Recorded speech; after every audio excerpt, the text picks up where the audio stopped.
sitting here at Miller Dentistry with Dr. Brad Miller. Yep. We're going to find out a little bit about him today, a little bit about the dentistry and like what brought him to the area. And then, hey, Brad, how you doing? Yeah, it's good. It's me here. Yeah, thanks for, inviting me to speak with you about the thing I'm most passionate about, except for my wife, is dentistry. Good save. Yeah. Yeah. Well, I mean, she's really a big part of my dental practice because she is my partner, not just in life, but in business as well. I mean, she does help me keep this business running efficiently, smoothly, and allowing me to do what I do best, and that's take care of people's dental needs. Yeah. Yeah. We just call you Dr. Miller? Or? Yeah. Dr. Brad Miller. I mean, whatever you want to do it's fine. So introduce me, I guess, as Dr. Brad Miller, and then if you want to call me Dr. Miller after that, then however you want to do it, professional or not. Well, the reason I say Dr.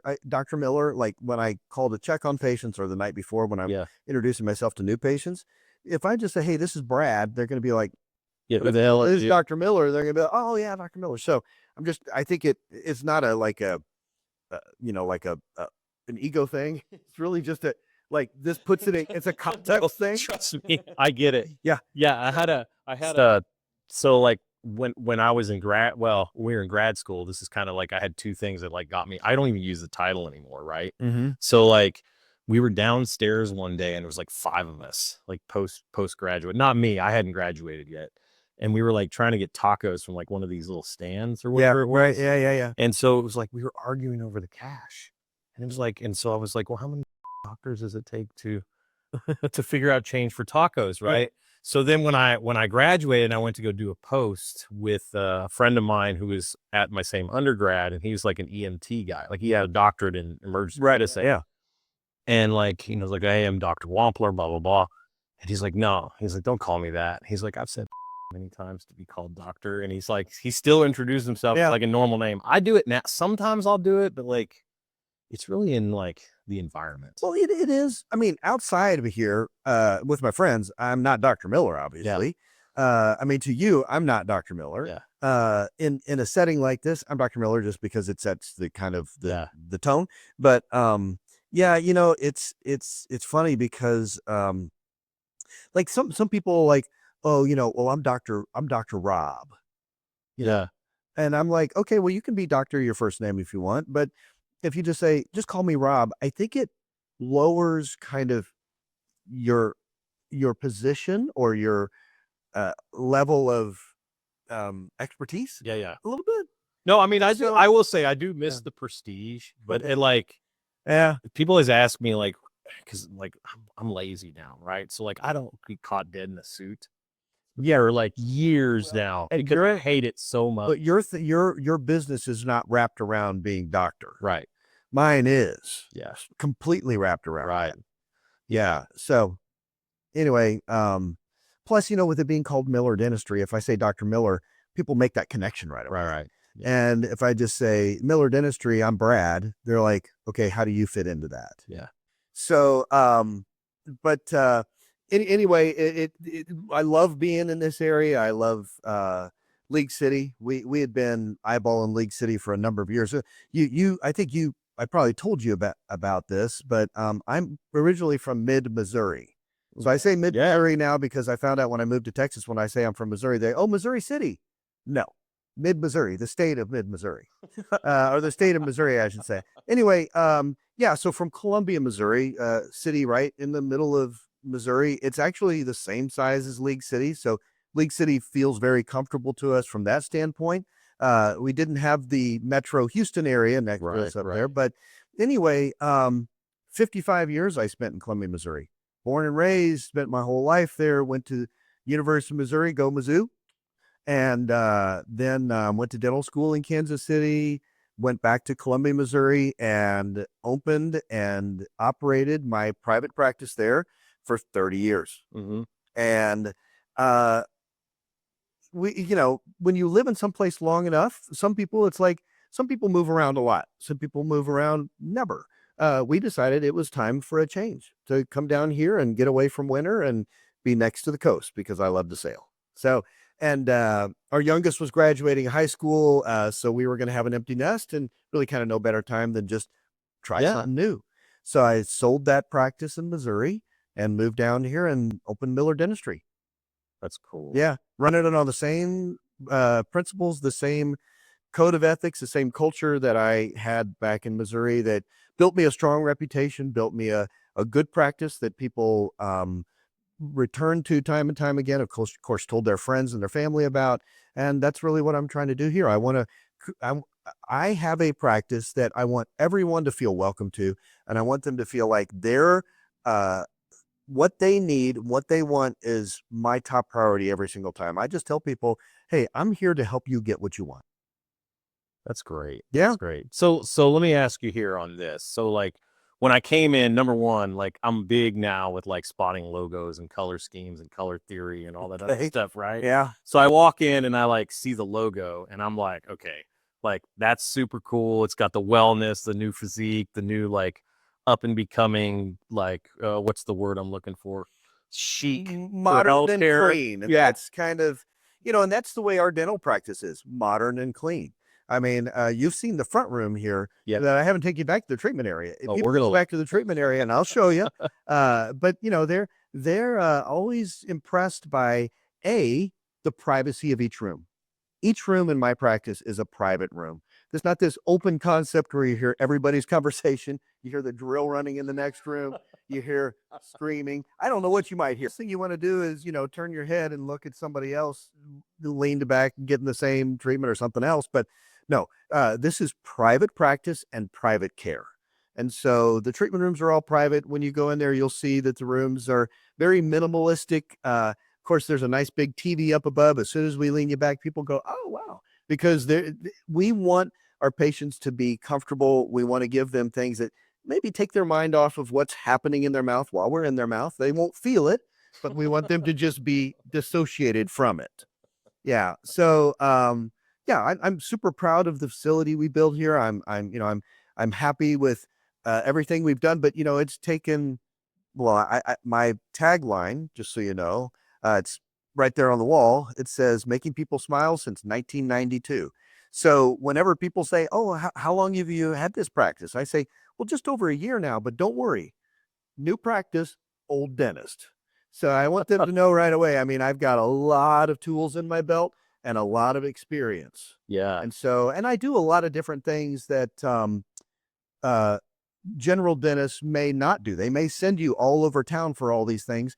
I do those if it's something within my wheelhouse and I'm comfortable with it and I'm skilled at it, then I'm going to do it right here for you. You're the one that has the relationship with me.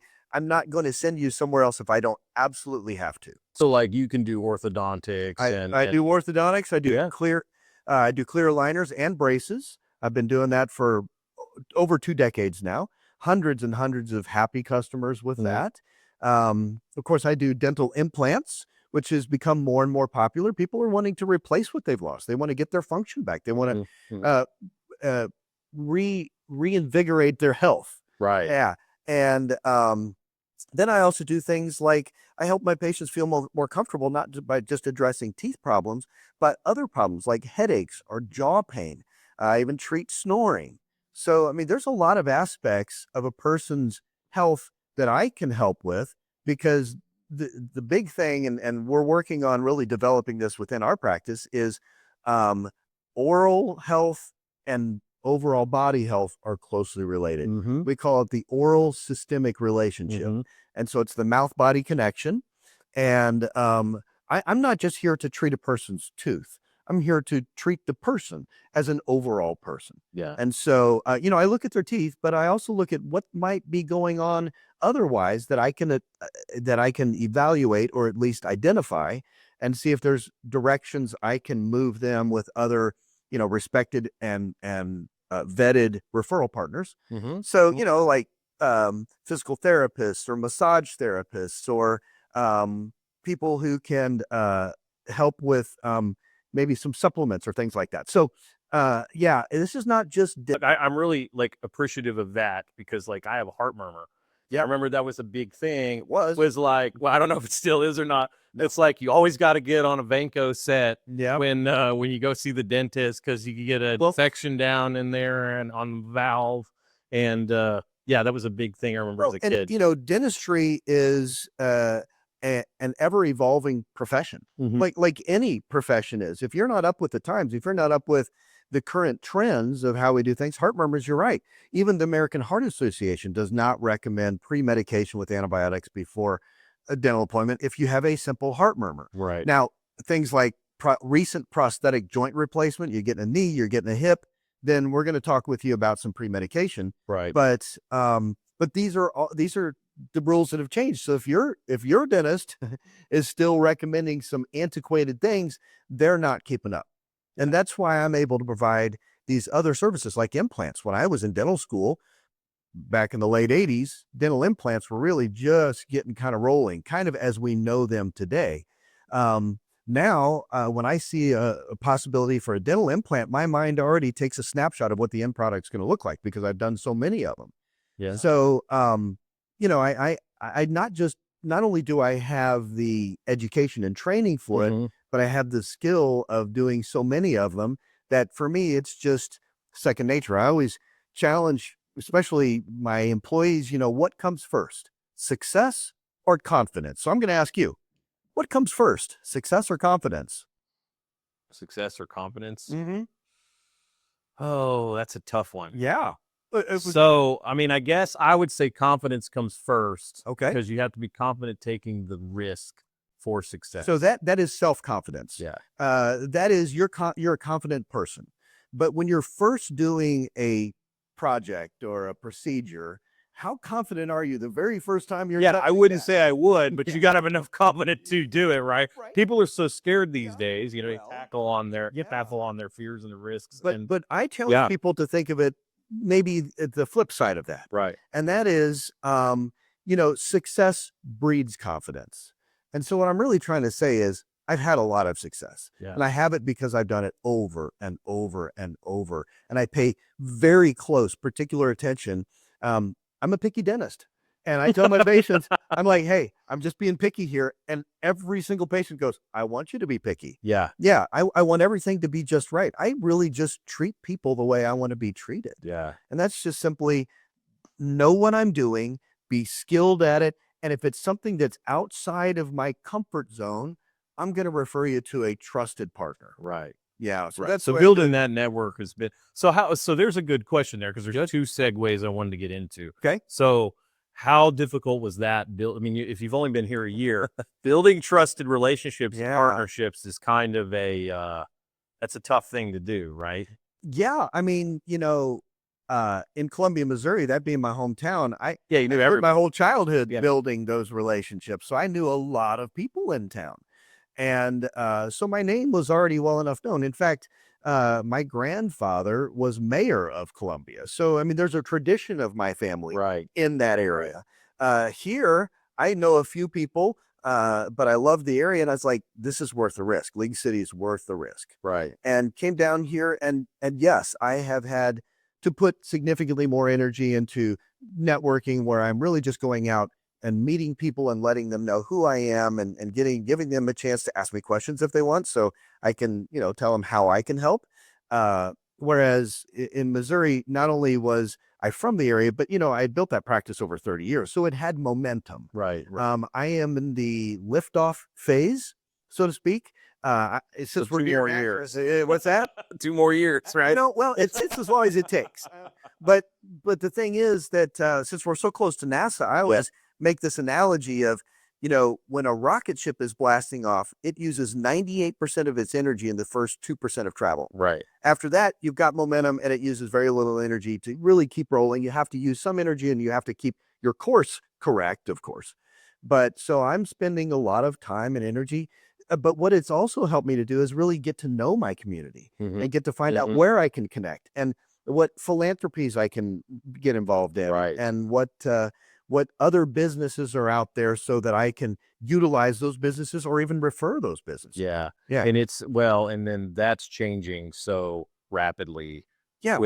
In fact, as I'm on my way here, Google rolls out their new voice integration with their Gemini system. So now you can have full on audio conversations with AI that has the global network of Google behind it. I mean, And I'm like, wow, this is going to change the marketing parameters of so many people. Now, instead of SEO, you're going to have AEO. my focus is on dentistry. My focus is on my patients. And I let other people that I know, that I trust, that I work with handle these certain aspects. Right. You mentioned AI.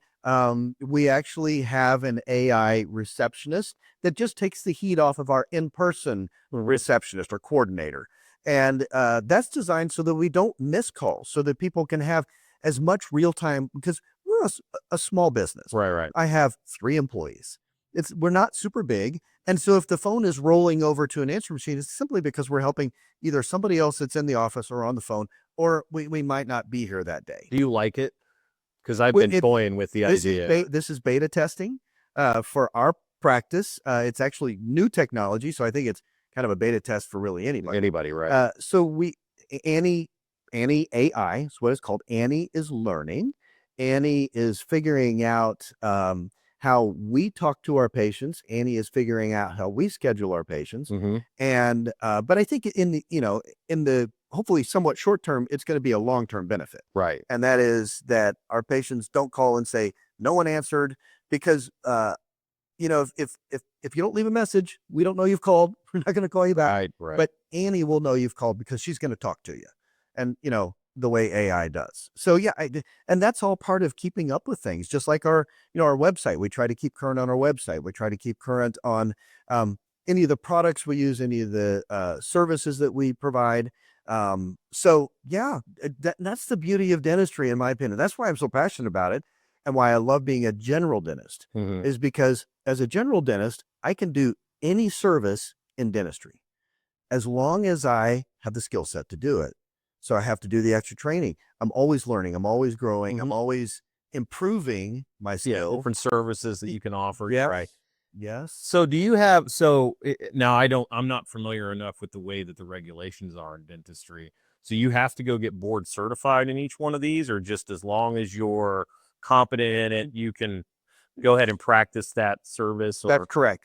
So board certification is really just set aside for the actual specialist in that field. Okay. Maybe it's root canals, or maybe it's oral surgery, or maybe it's orthodontics. Right. A general dentist can provide any of those services, but a general dentist is held to the standard of that specialty. Right. So you can't do a bad job at a specialty service and get away with it. And yeah, of course. First of all, why would you even? Yeah, why would you offer it? Yeah.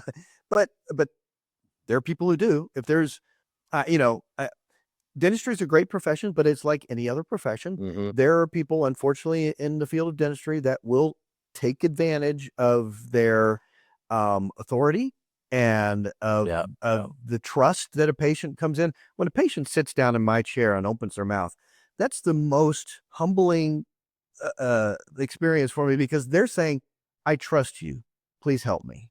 And I don't know how you can say that, but I've seen it happen. I have patients come. You see it in every industry, really. That's right. Well, I see it in mine, because I have, and I give, just so folks know, I will give free second opinions. If you've been somewhere and you're like, wow, the meter is going off on this one, then I'm like, hey, bring it to me. I don't want to see it first. Let me see your mouth. Let me see your x-rays. Let's chat a little bit about what you want to do, what your goals are, and let's see how that coincides with what you've been recommended. Most of the time, I'm going to have far fewer recommendations, and it's because a lot of the highly restricted offices, meaning they're like in network, they're contracted, they're held to whatever that insurance company tells them they can or can't do, and so they have to come up with ways to offset that loss. There is a loss there. That adjustment, or that write off. Oh yeah, no, I played the ICD-10 game. yeah. And so what I do is, in my office, my fees are set the same for everybody. There's no difference. If you've got benefits, our goal is to help maximize your insurance savings. Absolutely. In fact, if your plan is one that allows you to choose your own dentist, we work with it here. We will do everything we can. We'll file it. We'll do all that kind of stuff. And they'll cover what they're going to cover. Right. And many plans cover my fees fully. Some plans are so restrictive, they have a very small amount they'll pay on anything regardless. Right. So, I mean, there's a lot of layers to that. But when patients call and say, hey, do you take my insurance? The answer is generally, most likely we do, and we accept it. The caveat is, I'm not in network with any insurance company. I am your dentist and I work with you. I don't work for the insurance company. And so I'm not motivated by anything other than what you want. And so Right. that's the way it works. And that's the way I did it in Missouri for 30 years. That's the way I'm doing it here. And it really resonates with people. They know there's no ulterior motive other than make sure that they're. So that's a big thing with people in insurance, right? Like, I mean, Yeah. you know, being that I was from healthcare, I remember that game. Mm-hmm. And I remember one incident stuck with me a lot was vision insurance. Of course, we all know Luxottica probably carries most of those policies, right? And I did a TSO where basically, like, when I figured out there was like my copay was more than me buying it out of pocket, and they were billing the insurance company double of what it was. And I'm on the phone going, that makes no sense. So you're saying if I pay privately, it's going to cost half that, but you're making double the money on the bill. But then I'm paying more than what I pay out of pocket. And I'm having this big argument with him. And I know this happens a lot. I've heard these stories online and I've watched it, you know, doing it myself. But yeah. And so people they stop trusting it. Well, any industry that realistically has supplier induced demand kind of runs with that kind of shift work, you know, that could be. And that's the thing about me owning my own practice. This is Miller Dentistry. P.S. I'm Brad Miller. Yeah. My name is on the door. My reputation is hanging up there above our front. And so if I'm willing to stand behind my name and say, hey, any issues, any concerns, any questions, I'm your guy, rather than shuffling you along the corporate ladder. That is my goal. And just so you know, while I was building this practice, I actually worked for a corporate office for a year. I mean, I really needed a job. I needed to, you know, have the ability to make money while I'm putting this together and, you know, incurring that debt. But it showed me so quickly what I had already heard and what I thought I already knew, but I experienced it firsthand exactly what these corporate dental offices are all about. Yeah. And there's a big difference between corporate dentistry and private practice dentistry. Now, both can have bad players and both can have good players. But if you're dealing directly with the owner and you're getting that relationship built and that trust level is growing, then you're in the right spot. Yeah. That's where you want to be. Yeah, I think that's it. Like I guess because while we're doing it is I'm a big, you know, advocate of small business, trying to grow in the community and stuff.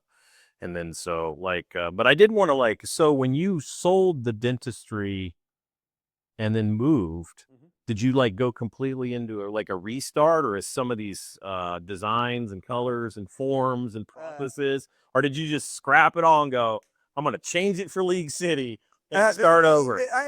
It's a mix, honestly. I honestly came down here not expecting to open a new practice. I did think, all right, I am just going to work for somebody. I owned a practice for 30 years. I'm going to come down here and have a little more free time for myself and not have the added energy of running a business. And I realized two things when I did that. Number one is, after owning my own business for 30 years, I'm not a great employee. All right, Entrepreneurs are not good employees. Yeah, I have my idea, and it's an idea that I've developed over decades, and it's based on the reactions I've gotten from my patients, the people who are trusting me, to say this works well, right, or this works best in these particular situations. And so what I brought to League City is all my years of knowledge about how to run a business and how to communicate with patients and how to find out the solutions that fit my patients' goals. What I what I did have to do was obviously buy all new equipment. The design, I have a real good idea of how to design a dental practice at this point. This is the 4th office I've built over the years, and each one gotten a little better about. Yep. Of course, you have to fit a dental practice. If it's not a ground up, you have to fit it within the space that you're leasing. But yeah, we get so many compliments all the time about our facility here.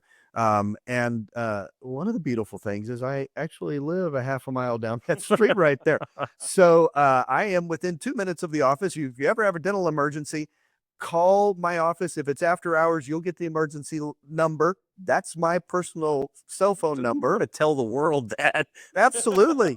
Hey, so I am an empty nest. My wife is a nurse. She works a lot of hours.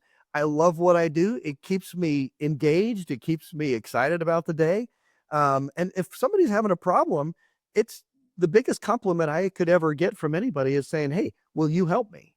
And so, yes, my cell phone number, 573-268-2505. Yes, that's a Missouri number.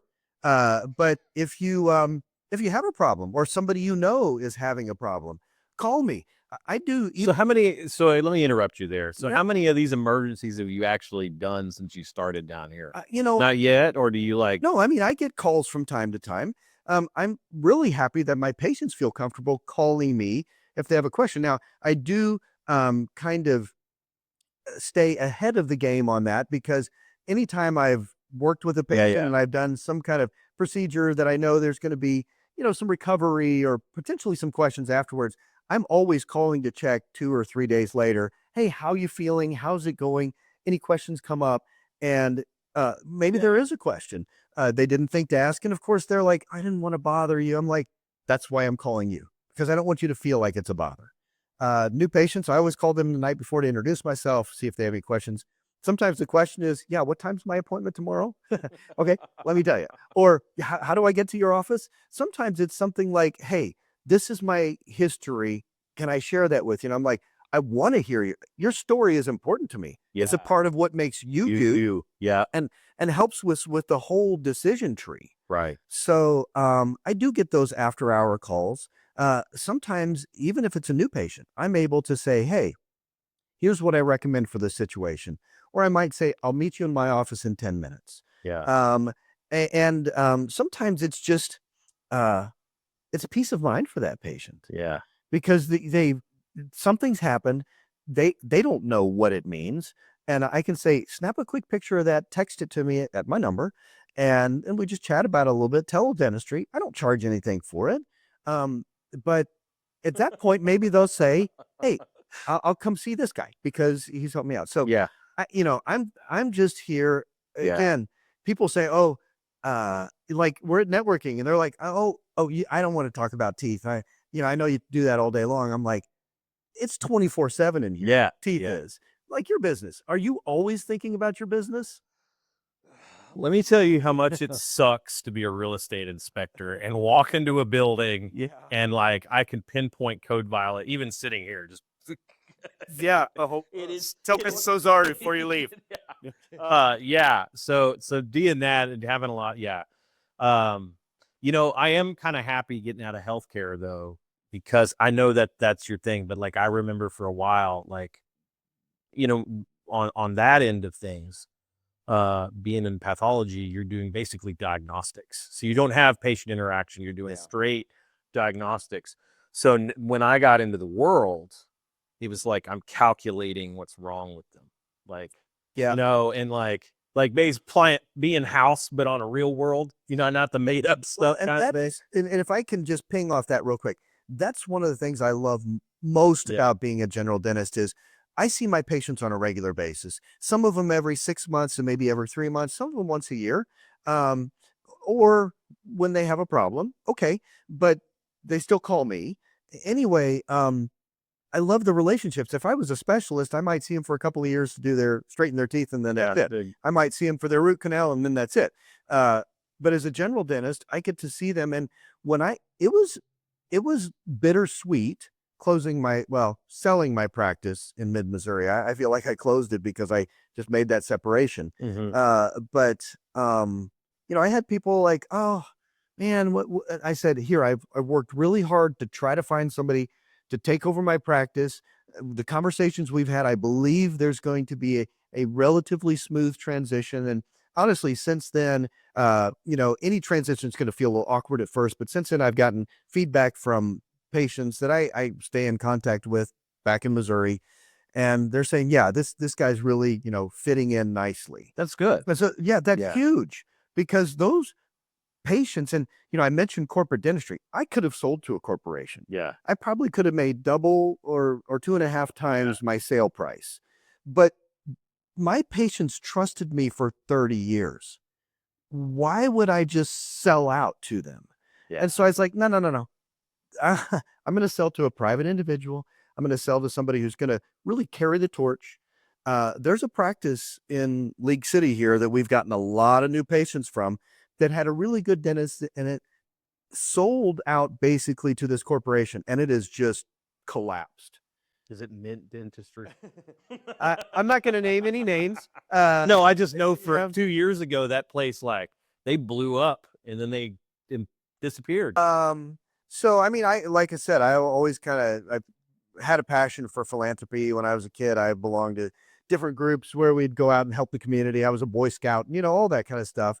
And I think that's part of the reason why I became a dentist, is because I really just like to help people feel better, look better. And sometimes I'm like, well, if it's going to get done, I'm going to do it. I'm not going to sit around and wait for somebody else to do it. I'm going to do it. I'm going to help. So back in 2000, and remember, the internet was pretty new in 2000. It's still And dial tone. I searched, and I would think it was probably an AOL search, but I searched on dial-up internet. Yeah. Because I was like, because I had just read a book called A Mandate for Mercy. And this book is written by the person who founded the Mercy ships. And these Mercy ships are old World War II ships that have been turned into floating hospitals, and they go around the coasts of third world countries, and they just, pull in, and people come in and they get hospital type procedures done on these ships. So the thing, and I mentioned this earlier, one of the takeaways from that was time to volunteer never volunteers itself. It must be drafted. And I kept saying, oh, when I've got time, I'm going to do some mission work. I'm going to go do some dentistry, because that's where my heart is, where my passion is. And I read that and I was like, okay. So every year I carve out a week in the fall, and I'm like, I'm closed that week. I'm going somewhere and I'm helping. So this AOL search I did, yeah, The AOL to really just date me there. But this search I did, I just typed in dental mission trips, and I kind of contacted the first 3 on the list. One of them really kind of resonated with me, and I talked with a dentist who had done a little bit of this with that same group, and I said, okay, well, let's do this. And so we kind of set up the date this was late 2000, early 2001, set up the date for fall of 2001. And of course, September 11th hit, and we were all set up for the first week in November. And I just said, I said, I feel called to do this. I feel like, I'm still not going to let this stop me, because, air traffic was shut down, all that kind of stuff. I said, it's still going to work out. We're still going to be able to go. And we did. That was my first year, and I've been back every year since, except during COVID. But so 19 years in a row, COVID hit. I was off for a few years there. And then last year was my 20th year, and this year going back again. So I love it, because it's the week of dentistry that I get to do where I don't have to talk about insurance, as we mentioned earlier. I don't have to talk about costs. I just see problem, help person with problem. And, usually a day of dental mission treatment is a good day when you've fixed more teeth than you've taken out. But it's all a matter of helping people have a better quality of life, comfort, being able to focus on their job, their family, whatever, be able to eat. So that's why I'm connected with the St. Vincent's House down in Galveston, is that I'm able to go down there once every 4 to 6 weeks and help with the clinic. That's Saturday mornings. It's, if somebody's in a bad situation, come in, free dentistry, And, we want to get these people back to living as normal and comfortable and productive a life as possible. You're right. And I just love it, man. People are thankful, and that fills my heart. But there have been times where I've helped people. They don't necessarily say thank you, but I know I've done something right. Yeah. So yeah. So the mission trip thing, if anybody wants to find out more about dental mission trips, about maybe volunteering, then, contact me at Miller Dentistry. Call me on my cell phone. Remember, 573-268-2505. I am not afraid to give out my cell phone number. And I'll tell you more about what I do and maybe how you can get involved. Yeah. It's super cool. Yeah. Yeah. What else? Well, no. So let's get a little personal. Okay. So this boat, sailboats. Yeah. How far? What's the longest trip? What's this disaster? Like, I want to know about you and your some of your events. Like, sailing. I grew up on a little 40-acre lake kind of community, and so I started sailing back in Boy Scouts, and then there was a sailboat at the lake, and I would borrow that quite a bit as a teen.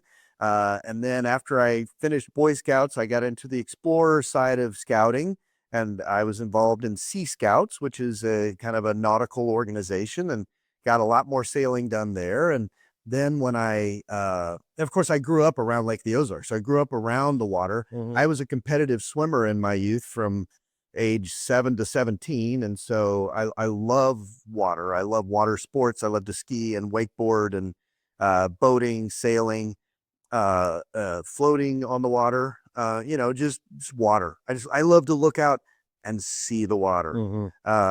But my sailboat. Okay.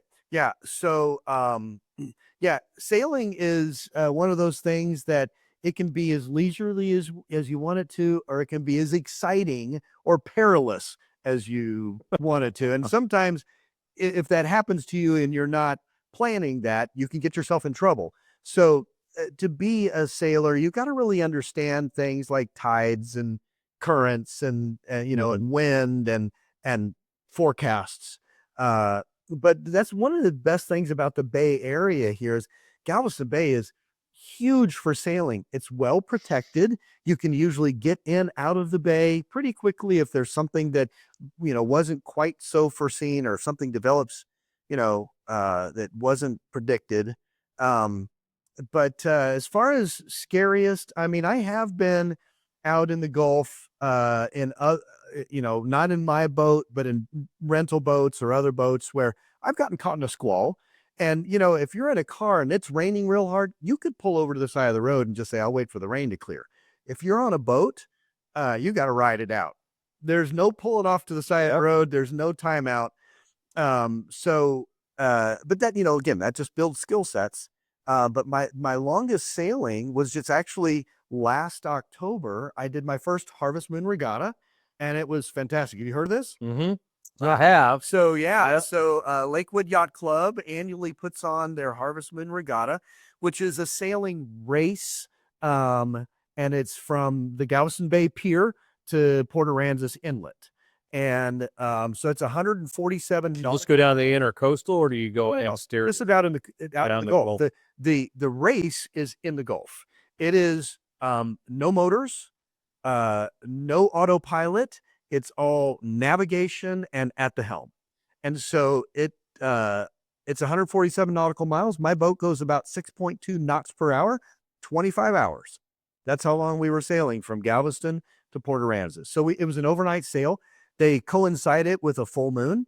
And I will tell you, when you're 25 miles off the coast in the Gulf at 2 a.m, full moon, no motor going, it's just the wind and the sails and the waves. Yeah. And there's just nothing better.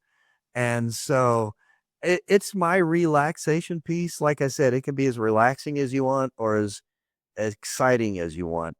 I do a lot of relaxation sailing out. Just,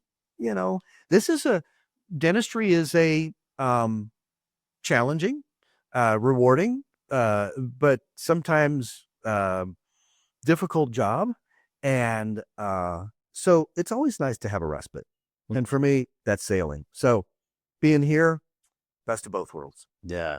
I get to do what I love to do, and I also get to do what I love to do. I've been to a lot of beaches all over the world, Uh-huh. right? Mhm. And so, like, people laugh at me when I say this. And I said, there's two beaches that I've been to, which I would say are probably my favorite, right? Okay. One of them is the Nepali coast or on Kauai, which we live there. But Yeah. there's a way to get in there where, like, you don't know as a tourist and you kind of just vanish into nothingness, right? Nice. Yeah. The other one is the Padre National Seashore here in Texas. And we're like, oh, it's, whatever. But people don't realize it's, 55 miles of untouched beach. Yeah. And you just, you get a good truck and a good ice chest and hit down there about 40 miles and just back it up to that dune. And you may wave at the park ranger once every couple of hours if he comes by. Well, But I've been out there in the middle of the night and just and that's one of the things about sailing is my boat is a really good single hand boat. It's big enough I can hold 8 or 10 people if I want. Yeah. But it's also easy enough to handle that I do go out sailing by myself a lot. It's my chance to get away. And like I said, when everything is turned off, you don't hear anything but that noise that some people use to put themselves to sleep at night. It's the ocean wave sound. the ocean wave. Yeah, the white noise. Yeah. So, but anyway, you mentioned you've not been on a sailboat before then. No, I've been on a sailboat, okay, but I okay. haven't really well, first off, it's been probably 20 years. Okay. That's number one. Number two, it's You haven't been put to work yet. no, I haven't been put to work yet. I do a lot of kayaking, or I used to before I lost my truck here in November. And I really like going into like these paddle trails because once you get, especially around Matagorda, Yeah. once you get way up in there, I've never seen those. there's nobody. Another thing I love to do is I've been riding motorcycles for 45 years. I've got a few great loves in my life. My wife, my family, my country, most importantly, my creator. But my motorcycle and my sailboat are high on that list. And I have taken my Harley around many parts of the Gulf Coast. So you're part of the Wild Hogs crew, the dentist? No, I'm kidding. Oh, is there one? Yeah. Maybe I should The join it. dentist in the movie? No, he's not a dentist. yeah. You're an orthodontist. That's right. Yeah. It's funny you say that. I'm not doing the motorcycle now. I think I've old manned it up to. I've got my golf cart, and I am like that is like my new and everybody. I literally I have this get on it. I'll do I probably should say this on camera. Little liquor and rum, and I'll drive like a loop 25th to 19th Street up. I guess if you're on the road, that's one thing. If you're on the sidewalks, maybe that's another. I don't know. No, I don't know. They're just kind of I'm not trashed. I'm not. I don't know. Dog goes with me. We're just kind of hanging out. But, yeah. Well, I don't stand in judgment of it, even though you're a judge. I don't stand in judgment anyway. So, but I probably should edit all that. That's fine. But yeah, I mean, so I want to go back to what we were talking about the sailboat, and when I was saying, oh, you want to go sometime, that's because I love taking people out on the sailboat. Absolutely, I have taken people in my networking groups. Mm-hmm. I have taken people in my neighborhood. I have even taken a few patients out on my boat because once we start talking, they're like, oh gosh, I've never been on a sailboat. I'm like, well, we're going to solve that. Yeah, but see, you can't offer me because then I'm like, let's go to Port Aransas, or I've got a house down there in Rockport, so we can literally pull up in there. Yeah. Well, the answer to that is if you got the time, we can get down. Yeah, no, I got other stuff on. And that's another thing about sailing is it teaches you not to be in a hurry. Right. You can't rush sailing. First of all, you're not going to get there any faster. Second of all, you don't want to overstress the rigging and cause any kind of problems there because you're being aggressive or anything like that. And you don't want to have to call sea tow. So you want to make Yeah, sure they're that like $400. it can be way more than that. Depending on where you are, right? Because there's a saying in the boating community, and and especially in sailing, and the saying is there are those who have gone aground and those who haven't yet. Because I mean, it's pretty shallow around here. I say that about getting sued. You can say that about a lot of things, I guess. But or foundations. you know, so you want to really, you know, especially in the coastal area here, the low water coastal area, the lakes and even the bayous, you want to make sure that you're really watching, because if you haven't noticed, Clear Lake ain't clear. You can't see the bottom. And so you have to know where the channel is. You have to know where the safe spots are. My sailboat draws 4.5 feet, meaning from the water line to the bottom of the keel, it's 4.5 feet. So I have to know everywhere I'm at is 5 feet or more in depth. And fortunately, even though it's kind of icky, the bottom of Clear Lake is about 2 feet of floating mud. So I've got a little fudge factor there. I can usually push through that. But yeah, you know, sailing is one of those things that it's something where I'm learning something kind of new each time, or I'm finding out different things about my equipment that work, you know, it works better this way than this way. So that's why it's fun for me. I do sit down and watch TV sometimes. I do read a book sometimes. This is the last time I've done that. Yeah, I do like to do puzzles, but I really love to be outside. I love to be either on the water, or and that's one of the things I love about my location here is, I mean, look at this view. I mean, it's just, Yeah. you know, you don't have this in Missouri. You don't see palm trees out there. You don't see things aren't green, you know, all year round. Yeah. But yeah, Columbia, Missouri was a wonderful place to grow up, a wonderful place to have my practice, and a wonderful community. And I was just back there a couple of weeks ago and caught up with friends, and kind of drove around and looked at what the town did, put some new fake flowers on my parents' grave sites. And then I came back home here to League City. This is my home now, buddy. This is my last. Glad you liking it. This is my last stop. And I feel like I haven't decided what my last one is. I know it's not going to be Galveston. There's something about it that just like I vacation away from there. Not that there's anything wrong with it. I do love it. It's just I don't think that's where I'm going to end. Well, you grew up in this area. No, I grew up actually Central Texas, Fredericksburg. Oh, Central Texas. So I asked you about, you grown up in Texas, but not Gulf. Yeah, I mean, I guess it's like half the United States is still Texas, so it's and the other half is trying to get here. Yeah, you know, there's that old saying. People said, "Well, why Texas?" And I said, "Well, you know, I wasn't born here, but I got here as quick as I could." Yeah. So I love it. It fits with kind of it fits. We'll just put it that way. Texas fits. It's good. And I'm not here to change Texas. I'm here to be a part of Texas. Well, you're gonna start bitching at your reps so we can fix the tax code. Yeah, good to go. I already told Terry, get that done. You're in Congress, right? I'll tell you, it's way better than Columbia, Missouri. Columbia has just turned into, it's somewhat unrecognizable to me, because the university has really just brainwashed the whole community, and the more it's become strictly a college town, the more it's become not my cup of tea. Yeah. And you know, I've heard that a lot about even Austin. Yeah, Austin or Bryan, and you know, even College Station area. Like I used to love going up there back when it was barbecue and live music. Yeah. And now it's college town. And but you know, I will say Galveston at least keeps them on their own island. Well, you know, League City is you have I always say it's really just such a wonderful location, because you have the convenience of the metro area. You have the convenience of all that has to offer, like 3 Amazon distribution centers within 20 minutes of where I live. And certainly there's anything and everything you could need or eat in this, you know, within a simple drive.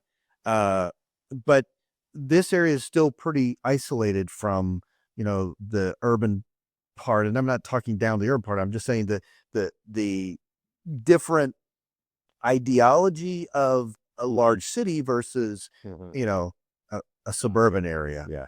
Yeah, and I hate to put it. I have a rule in my office. There's two things I don't discuss with my patients. You know what those are? Yeah. Yeah.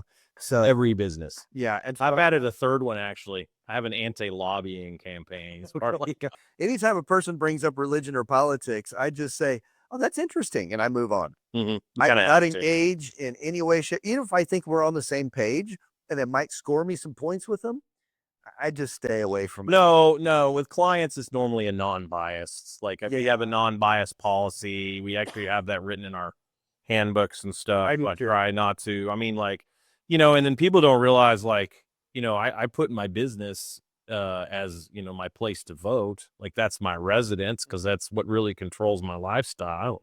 My residence is what it is. So yeah, realistically, I'm voting in Texas City than I am down in Galveston.